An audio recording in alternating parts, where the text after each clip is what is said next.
사도신경으로 신앙을 고백합니다. 나는 전능하신 아버지 하나님 천지의 창조주를 믿습니다. 나는 그의 유일하신 아들 우리 주 예수 그리스도를 믿습니다. 그는 성령으로 잉태되어 동정녀 마리아에게서 나시고 본디오 빌라도에게 고난을 받아 십자가에 못 박혀 죽으시고 장사된 지 사흘 만에 죽은 자 가운데서 다시 살아나셨으며 하늘에 오르시어 전능하신 아버지 하나님 우편에 앉아 계시다가 거기로부터 살아있는 자와 죽은 자를 심판하러 오십니다. 나는 성령을 믿으며 거룩한 공교회와 성도의 교제와 죄를 용서받는 것과 몸의 부활과 영생을 믿습니다. 아멘. 391장 찬송합니다.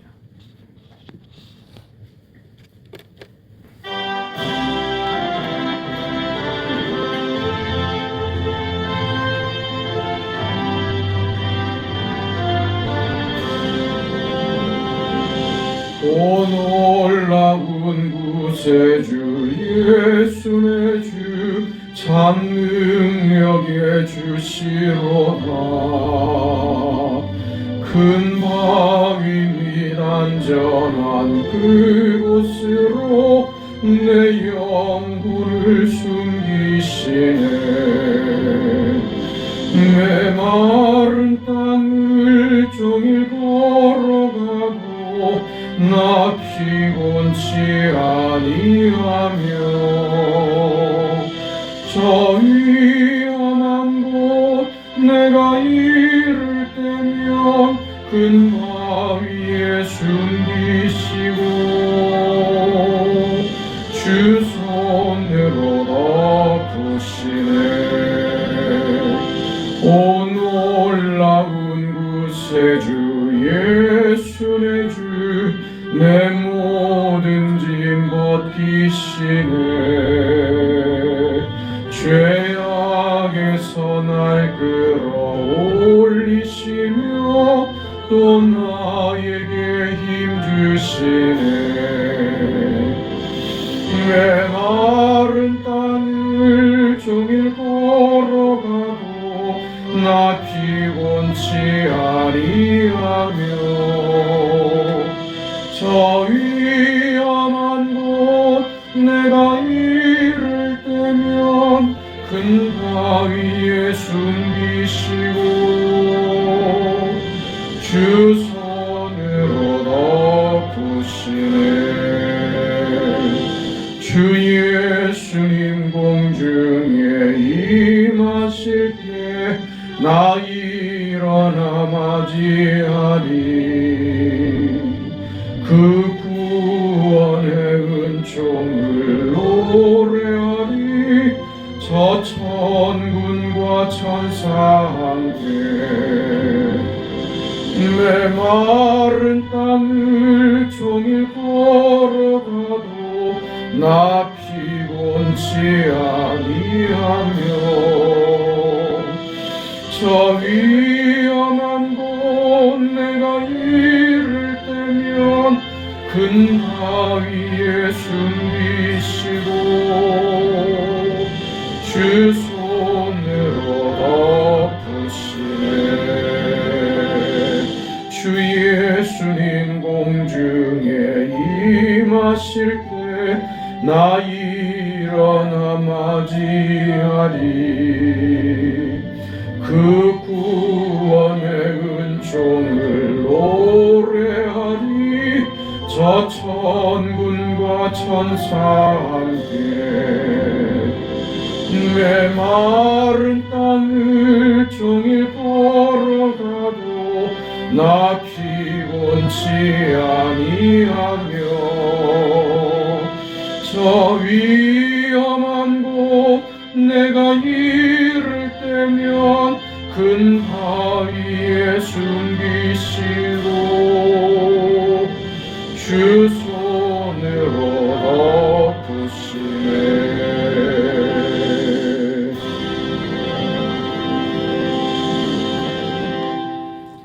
하나님의 말씀 에베소서 3장 1절에서 6절까지 말씀입니다. 에베소서 3장 1절에서 6절까지 말씀 하나님의 말씀을 함께 읽습니다. 이러므로 그리스도 예수의 일로 너희 이방인을 위하여 갇힌 자들 나 바울이 말하거니와 너희를 위하여 내게 주신 하나님의 그 은혜의 경륜을 너희가 들었을 터이라. 곧 계시로 내게 비밀을 알게 하신 것은 내가 먼저 간단히 기록함과 같으니 그것을 읽으면 내가 그리스도의 비밀을 깨달은 것을 너희가 알 수 있으리라. 이제 그의 거룩한 사도들과 선지자들에게 성령으로 나타내신 것 같이 다른 세대에서는 사람의 아들들에게 알리지 아니하셨으니 이는 이방인들이 복음으로 말미암아 그리스도 예수 안에서 함께 상속자가 되고 함께 지체가 되고 함께 약속에 참여하는 자가 됩니다. 아멘.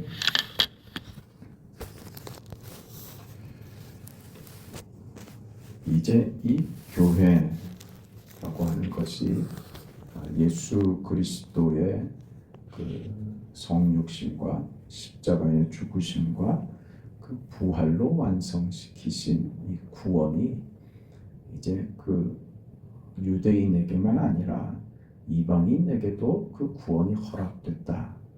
그래서 지금 에베소서에서 계속 얘기하는 교회됨이 유대인에게만 국한된 것이 아닌 이방인들, 헬라인들, 오늘 우리에게 그 교회됨이 허락됐다라고 하는 말을 오늘 본문에서 하고 있습니다. 이방인이라고 하는 말이 우리에겐 특별한 느낌으로 그렇게 다가오지는 않지만 사도 바울이 복음을 이방에 전할 때만 해도 그것은 말이 안 되는 것이었습니다.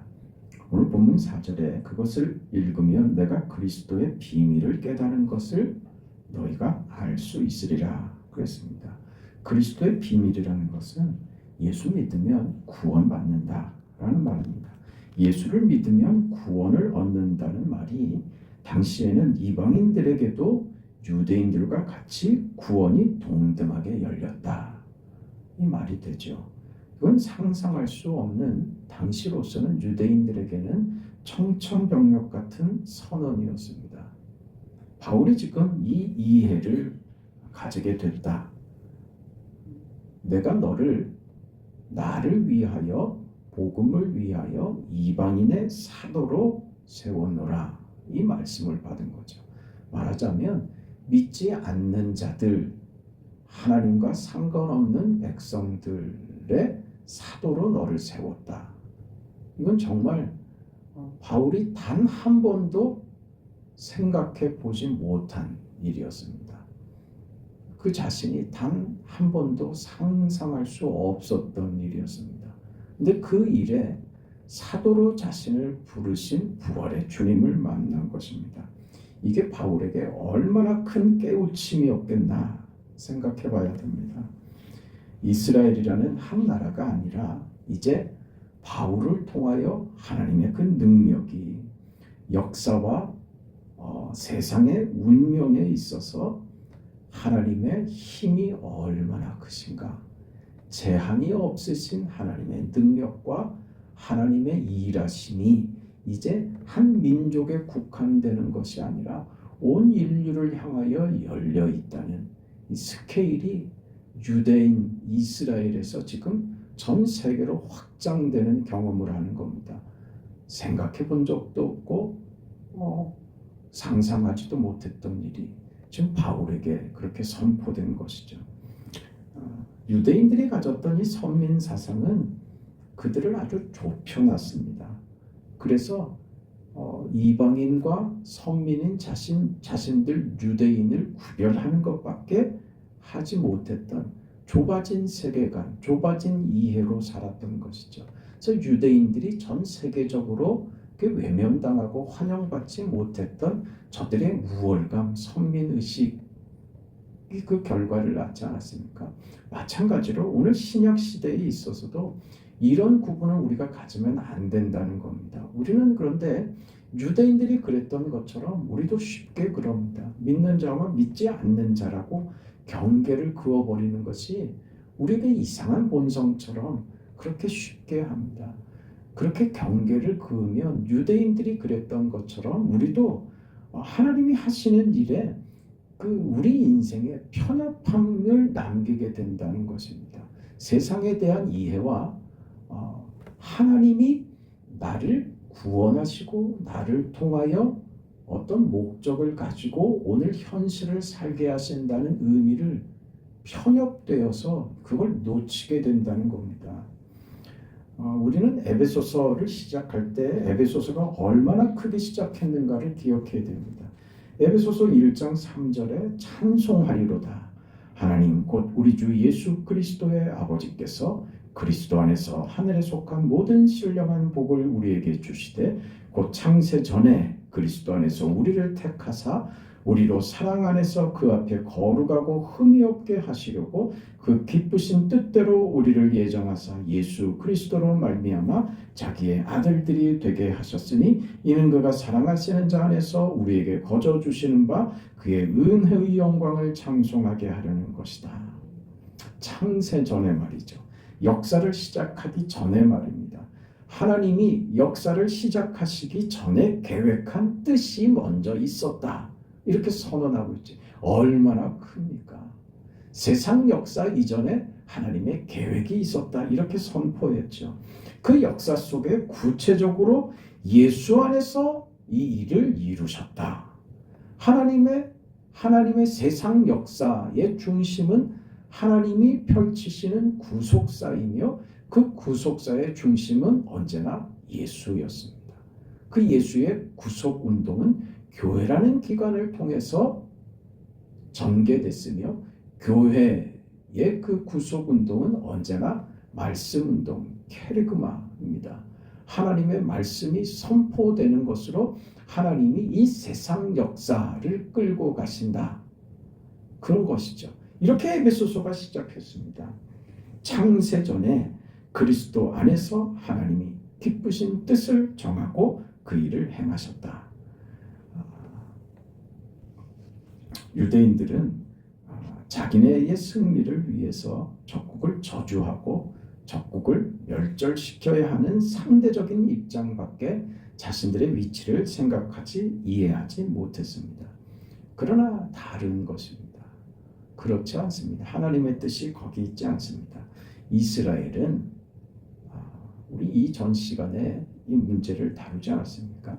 이스라엘은 제사장 나라라는 개념을 가지고 있었어야 됩니다. 저들 자신만을 위한 하나님이 아니라 하나님의 선민된 자신들의 위치와 지위와 책임이 다른 이방 민족들에게 제사장 민족으로서의 그런 이해를 가지고 저들에게 하나님의 정의와 공의를 보여줄 수 있는 그런 책임이 있었다는 것을 이스라엘은 이걸 놓치고 있었죠. 그러니까 저들은 적이고 저들은 외면돼야 되고 저들은 망해야 되고 우리는 하나님의 그 특별한 선택을 받은 민족으로서 우리는 하나님의 뜻 안에서 구원의 자리에 있다. 이렇게 차별적으로 구별하는 상대적인 입장으로밖에 이해하지 못했기 때문에 이스라엘이 결국 저렇게 망하기까지 가는 겁니다. 그러나 하나님의 신실하신 그 언약대로 이스라엘도 회복시키실 것을 우리가 압니다. 왜냐하면 하나님의 신실하신 언약의 그 약속을 이루시는 아버지임을 우리가 알기 때문에 그렇습니다. 마찬가지로 오늘 이 시대의 교회가 갖는 책임이 그 가지고 있어야 하는 그 증거가 오늘 우리에게 분명히 주어졌습니다. 그러나 그걸 오늘 우리도 사실 외면하고 있는 것이 아닌가 하는 반성을 해야지 된다는 생각도 같이 하는 것이죠. 그런 의미에서 교회가 가지는 그 1차적인 사명은 선교적인 겁니다. 교회의 사명이 선교적인 데 있다라고 하는 것은 어디 다른 나라로 직접 가서 복음을 전해야 된다라는 의미를 가지는 것은 아닙니다. 물론 그것이 중요한 일이고 훌륭한 일이지만 교회가 선교적이어야 된다라고 하는 것은 이런 증거를 가지는 것입니다. 하나님이 이 역사와 현실에 주도권을 가지고 계신 주인이시다라는 것을 선포하는 것으로서 선교적인 겁니다. 그것을 보이는 것으로 또 우리의 삶으로 나타내는 것이죠. 그게 선교적 삶입니다. 그 헌금하는 것으로, 선교 헌금하는 것으로 선교에 대한 사명을 나는 일정 부분 했다, 그렇게 끝나는 게 아닙니다. 그런 문제가 아니라 내가 삶으로 하나님이 역사와 세계의 주인 되심을 선포하는 것이죠. 교회가 저렇게 빨간 십자가를, 교회 건물 가장 위에 십자가를 내걸고, 그리고 이 마을 안에서 예수 믿는 자로 내가 삽니다 라고 하는 것을 공개하고, 이렇게 공개적으로 모여서 예배하고 하는 거예요. 이게 선포적이라는 거예요. 선교적이라는 거예요. 내가 예수 믿는 것을 알게 하는 것 말입니다. 나는 그렇게 삽니다 라고 하는 것을 우리가 몸으로, 삶으로 증명하는 겁니다. 교회가 십자가를 내거는 것이요, 이게 바로 선교적인 것입니다. 하나님이 일하신다, 예수 안에서 그 일을 구체적인 증거로 삼으셨다, 그 선언이죠. 그러니 겁내지 마라. 세상 속에서 겁내지 마라. 그리고 우리가 가지고 있는 이 믿음으로 하나님의 그 역사와 하나님의 그 일하심 속에서, 그 능력 속에서 우리의 삶을 확인할 수 있다고, 당신들의 인생에 겁낼 것 없고, 하나님이 당신들의 주인이 되신다면 당신들의 인생을 하나님이 주시는 그 은혜 속에서 분명하게 확인할 수 있을 것이다. 겁낼 것 없는 인생이며 하나님께서 주시는 복이 너희를 복되게 하고, 당신들의 삶에 하나님의 주인 되심이 당신들의 삶에 세상이 줄 수 없는 소망과 담대함과 그 잃어버릴 수 없는 그 만족을 얻게 할 것이다. 이걸 선포하는 것이죠. 그러기 위해서 바울이 먼저 예수를 만나 그러지 못한, 아직 세상에 속하고 죄에 속하고 예수 믿지 아니한 자들을 위한 사도가 됐다, 이 말입니다. 그렇게 사도된 바울이 이제 그것을 선포적, 그 배타적인 인생으로가 아니라 그 현실 속으로 말입니다. 거기가 어디입니까? 이방이죠. 외면했고 너희는 우리와 상관없는 자들이라고 관심도 주지 않았던, 너희에게는 구원이 상관없다고, 구원을 너희는 허락받지 못했다고 여겼고 취급했고 그렇게 생각했던 이방, 그 속으로 들어가서 지금 이 일을 선교적으로, 선포적으로 그 속에 들어가서 감당했던 것이죠. 그래서 그 안에 하나님의 역사가 이방인들 속에 지금 펼쳐지는 것입니다. 이 삶을 살아라고 하는 겁니다. 그게 교회라고 하는 거예요. 그렇게 우리가 교회로 세워져. 우리는 이방인들입니다. 그렇지 않습니까? 하나님의 구원과 복음과 이스라엘 입장에서 외면당했던 사람들입니다. 그런 우리가 지금 사도 바울이 이방인의 사도가 되어 이방인들이, 헬라인들이 하나님의 백성으로 구원을 얻고 그 자리에서 저들도 교회로 세워지고, 이 하나님의 뜻을 바울이 그랬던 것처럼 저들도 선교적 삶으로 증명해냈던 것처럼 오늘 우리에게도 그 인생이 허락되는 것입니다. 그렇게 우리도 구원받은 것입니다. 이걸 우리가 구체적으로 삶에서 표현하기 위해서 여러 가지를 실천할 수 있습니다. 교회가 하는 일이죠. 구제하고 전도하고 봉사하고 이런 것들입니다. 그러나 이런 것들로 교회가 작아지면 안 됩니다. 다시 말해서 이것이 다가 아니라고 하는 것입니다. 구체적인 실천일 수 있지만 이것이 본질은 아닙니다. 당연히 있어야 하는 것이지만 그게 모든 것이 아니라는 것입니다.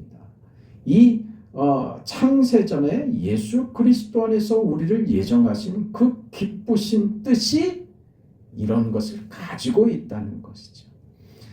그러니까 우리의 그 인생을 하나님이 우리에게 허락하신 우리 신앙의 삶을 어떻게 가지라고요? 이건 우주적이라는 거예요. 지금 그 얘기하는 겁니다. 우리의 교회됨은 작은 겨우 현실 속에서 구체적으로 이거 하는 것으로 끝나는 것이 아니라고요. 거기 국한되고 거기 편협되게 우리 인생을 좁히지 말라는 겁니다. 그러면 우리 인생이 잘 이해가 되지 않는 부분들이 너무 많아요. 우리가 받은 구원과 하나님이 우리의 아버지 되시고 우리의 하나님 되신다는 것이 하나님이 우리 안에 이것을 이루기 위하여 무엇이요? 우리가 교회되는 이 결과를 낳게 하기 위하여 하나님이 동원하신 역사의 크기와 그 능력과 그 깊이가 어떻다고요? 전우주적이었다는 거예요. 찬송하리로다. 그러면서 선포되는 우주적인 하나님, 역사 이전에 먼저 하나님의 계획과 하나님의 뜻이 있어서 이루어진 일이라고 선포하는 거예요. 그 우주적인 하나님의 계획 속에 우리가 담겨 있다는 것입니다. 그렇게 우리가 구원을 받았다는 사실을 놓치지 말아라. 그러니 너희가 받은 것에 대해서 유대인들처럼 차별하는 것으로 아니면 어떤 행동 하나하나로 너희 신앙이 소비되고 그것으로 너희 신앙이 다 증명된 것처럼 너희 신앙을 그것으로만 이해해서는 우리가 살아가는 삶과 내 자신과 이 역사와 운명과 하나님의 뜻을 담아내지 못한다는 거예요. 훨씬 더 큰 겁니다. 그런데 우리는 자꾸 그러고 싶어 한단 말입니다. 좀 구체적으로 세분화시켜서 요거 하면 이렇게 된다고 그렇게 좀 얘기해 달라고 한다. 큰 겁니다. 그렇게 작지 않아요. 그러니까 우리가 해야지 되는 구체적인 어떤 일들은 하나님이 우리에게 담아내신 우주적이고 포괄적인 세상 모두를 담고 있는 그 넓은 가슴에서 실행할 수 있는 구체적인 어느 한 가지들일 뿐이지 이게 다가 아니란 말입니다. 근데 우리는 요 몇 가지 가지고 책임을 다한 것 같고 요것으로 우리 신앙을 다 이해해 버리려고 들더란 말입니다. 성경 몇 장 읽고 하루에 기도 몇 번 하고 그것으로 신앙이 다 된 것처럼 생각하지 말라는 거예요. 성경을 30독을 하고 기도를 몇 시간씩 하고 그것으로가 아니란 말입니다. 그게 필요가 없는 게 아니라 그런 것을 무엇을 위하여 라는 말이에요. 무엇을 위하여. 하나님이 우리를 교회로 세우셨다는 것에 대한 바른 이해, 그 속에서 내가 교회됨을 어떤 삶으로, 선교적 삶으로 증명해야지 될 책임이 어떤 것이라고요? 이게 우주적이라고요. 전 세계적이라는 것입니다. 나의 운명과 나의 책임과 하나님이 내게 대하여 나 하나에 대하여 품으신 하나님의 뜻과 생각과 목적과 계획이 우리가 상상할 수 없이 크다는 것입니다. 거기에 우리를 담으셨다는 것을 그걸 이해해야 된다는 것입니다.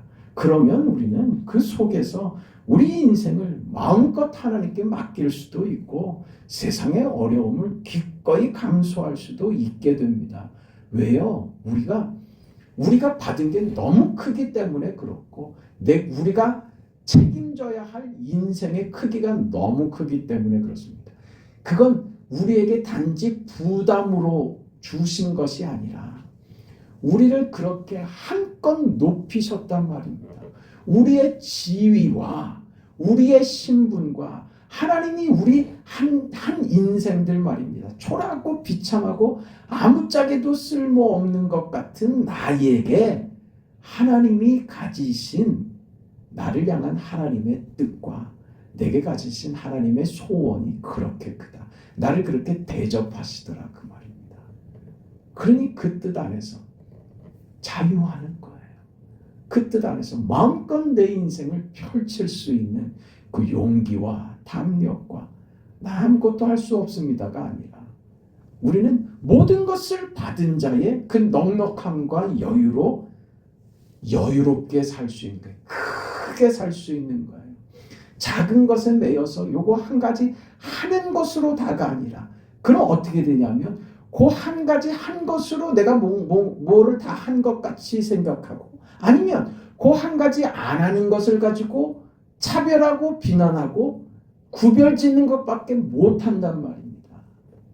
그래서 우리의 기도가 달라지는 거죠. 어떤 기도요? 내가 기도해야지 될 모든 것들을 다 기도합니다. 누구의 아픔을 위해서, 누구의 그 문제 당한 것을 위해서 하나님의 도움을 다 구합니다. 그리고 마지막에 덧붙이세요. 덧붙여서 마음껏 확장해서 기도하는 거예요. 우주를 향하여, 이 세계를 향하여, 이 나라를 위해서. 그렇게 우리의 기도를 확장시키는 거예요. 왜? 하나님이 우리에게 그럴 자격을, 그런 마음을, 그런 뜻을 우리에게 담아주셨기 때문입니다. 그 인생으로 우리는 그렇게 사는 겁니다. 3장 5절에 그래서 이제 그의 거룩한 사도들과 선지자들에게 성령으로 나타내신 것 같이 그랬습니다. 사도들과 선지자들에게 성령으로 나타내신 것 같이, 거룩한 사도들과 선지자들을 여기서 차별적으로 우월한 사람으로 설명하는 것이 아닙니다. 유능한 사람으로 말하는 것이 아닙니다. 사도를 세웠다, 선지자를 세웠다라고 하는 것은 하나님께서 저들을 어떤 운반자로 저들을 선택했다는 것입니다. 하나님의 약속과 그 베푸시는 은혜를 실어 나르는 자로 세웠던 거예요. 저들이 무엇을 행하는 것이 아니라 하나님의 것을 나르는 자들이었단 말입니다. 그게 오늘 교회된 우리에게 주어진 것입니다. 마치 오늘 우리도 사도와 선지자들과 같이 우리도 그렇게 세상에 보내지는 것입니다. 사도들이 세상에 그렇게 보내지는 것 같이 오늘 우리도 저들 사도들과 같이 하나님의 은혜와 구원을 싣고 세상에 전달하는 전달자로서 지금 그렇게 세워졌다, 이렇게 얘기하는 것이죠. 하나님이 얼마나 크신가, 구원이라고 하는 것이 어떤 차원의 얘기인가, 인류를 담아내는 전 역사에 걸쳐서 하나님이 일하고 있다. 그 역사 속에 하나님이 우리를, 그 역사를 이끌어가는 일에 우리를 전달자로 세우셨다. 내가 믿게 된 것과 내가 믿어서 얻게 된, 살게 된 그 인생과 그렇게 보내진 우리의 현실, 그 환경, 그게 무엇인 줄 아느냐? 그 속에 하나님이 역사를 담는단다. 너의 그 현실에서 하나님이 우주를 담으시겠단다. 하나님의 세상 역사의 완성을, 그 뜻하신 바를 이루어 가기 위하여 너를 이 역사의 한 자락에, 현실 속으로 너를 보냈단다. 그렇게 말하는 겁니다. 그래서 오늘 우리의 현실을 이해해야 되는 거예요. 내가 사는 내 자리가 어떤 자리인지, 하나님의 역사와 구속사가 이루어지는 자리인지 그걸 알아야 되는 것입니다. 그리스도 예수 안에서 상속자가 되고 함께 지체가 되고 함께 약속에 참여한 자가 되는 것입니다. 그렇게 우리는 세워진 것입니다. 나에게까지 복음이 온 것 같이, 나에게까지 구원이 온 것 같이 세상 끝까지 나를 보내고 있다, 그 말입니다. 에베소서식으로 이 인생을 내가 받은 현실과 내가 받은 이 구원과 복음이 무엇인지 이해해야 우리는 우리 현실에서 화내지 않습니다. 분을 낼 일이 없습니다. 현실을 그저 수동적으로 운명이니 어쩔 수 없다고 받아들이는 태도에서가 아니라 이 자리가 하나님의 역사와 세상에 충만하게 하는 그리스도의 충만을 이루기 위하여 나를 보내신 자리라는 위대한 인식으로, 그 깨달음으로 가는 거예요. 그게 누가 가졌다고요? 바울이 가졌다. 나를 이방의 사도로 보냈다. 이해할 수 없는 이 사실 앞에, 이 위대한 깨달음 앞에 바울이 그 길을 걸을 때 바울 인생에 이방의 사도로 하나님이 그의 인생을 그렇게 높이시고 그가 상상할 수 없는 복음의 역사와 하나님의 일하심을 발견했던 것처럼 말이죠. 우리는 그러니 우리 현실에서 겨우 원망하거나 넋두리를 하거나 왜 하나님 나에게 이러십니까? 라고 울분을 토하는 그런 미련한 인생으로 서 있는 것이 아니라 그 자리에서 하나님이 나를 향하여 진심을 가지고 계시며 그 자리 내가 이건 아니지 않냐고 말하는 그 자리에서 하나님이 나와 함께 하시며 나를 통하여 일하고 계신다는 사실을 놓치면 안 됩니다. 은혜를 받았다는 것은 무엇이냐면 그 역사 속에서 나의 현실 속에서 하나님이 나와 함께 하고 계시며 내 손을 붙들고 일하고 계신다는 것을 깨닫는 것이 은혜입니다. 아, 이것이 하나님의 손길이구나. 이것이 하나님의 도움이시구나. 아, 내가 하나님의 손에 붙잡혀 있구나. 못 살 것 같고 억울하고를 벗어나서 억지로 믿음을 갖고 억지로 격려해서 되는 것이 아니라 하나님의 일하심에 대한 성경적 이해, 우주와 역사를 주장하시는 하나님의 손이 오늘 나를 붙들어 이 역사에 동참케 하시며 나를 이 위대한 위치로, 이 지위로 나를 높이시고 하나님이 함께하자고 하시는 이 거룩한 인생으로 나를 삼으셨다. 그 인생의 길을 걷는 겁니다. 그 받은 것이 무엇인 줄 알죠? 아브라함에게 약속했던 너를 복의 근원이 되게 하겠다고 하는 그 약속 아닙니까? 오늘 우리의 인생은 그런 것입니다. 너희의 인생 중에 먼저 믿은 자의 인생은 나머지를 위하여 있는 것이다. 그 나머지들은 하나님의 이 복이 너희에게서 허락되도록 하나님이 예수 안에서 그렇게 기쁘신 뜻대로 허락하셨다. 오늘 우리는 그런 자들이다. 저 남은 자들을 위하여 예수 안에서 우리에게 허락된 이 복이요, 복의 근원이 되는 것입니다. 충만해지는 것이죠. 그래서 복을 나누는 자, 가는 곳마다 은혜가 흘러넘치며 하나님의 복을 나눌 수 있는 자가 된 것입니다. 그리스도 예수로 말미암아 사도된 바울처럼 오늘 우리가 아브라함이 되고 사도 바울이 된 것입니다. 여러분이 바울이며 여러분이 아브라함인 것입니다. 복을 나누고 전하고 그렇게 여러분의 인생 속에서 하나님의 복됨과 하나님의 역사와 위대한 하나님의 일하심이 나의 삶 속에서 어떻게 펼쳐지는지 보시고 위대한 인생을 넓게 우주적으로 전 세계를 품는 그런 마음으로 그렇게 넓은 인생을 살아내시기를 주의 이름으로 축원합니다. 아버지 하나님 은혜와 사랑을 감사합니다. 허락하신 뜻을 깨달아 알게 하시고 주께서 원하시는 삶을 넉넉히 살아낼 수 있도록 도와주옵소서. 우리에게 은혜에 은혜를 더하여 주옵소서. 하나님의 손에 붙들려 이 우주를, 전 세상을, 이 역사를 주장하시는 하나님과 함께하는 이 역사에 동참하는 이 인생의 위대함과 우리의 삶의 그 높음과 귀함을 알고 넉넉하게 우리의 인생을 깊게 살아낼 수 있는 작아지는 인생으로가 아니라 우리의 인생의 폭을 넓힐 줄 아는 그런 믿음으로 살아내게 하여 주옵소서. 그런 오늘 하루가 되게 하여 주옵소서. 예수님의 이름으로 기도합니다. 아멘. 하늘에 계신 우리 아버지여, 이름이 거룩히 여김을 받으시오며 나라가 임하시오며 뜻이 하늘에서 이루어진 것 같이 땅에서도 이루어지이다. 오늘 우리에게 일용할 양식을 주시옵고 우리가 우리에게 죄진 자를 사하여 준 것 같이 우리 죄를 사하여 주시옵고 우리를 시험에 들게 하지 마시옵고 다만 악에서 구하시옵소서. 나라와 권세와 영광이 아버지께 영원히 싸움나이다. 아멘.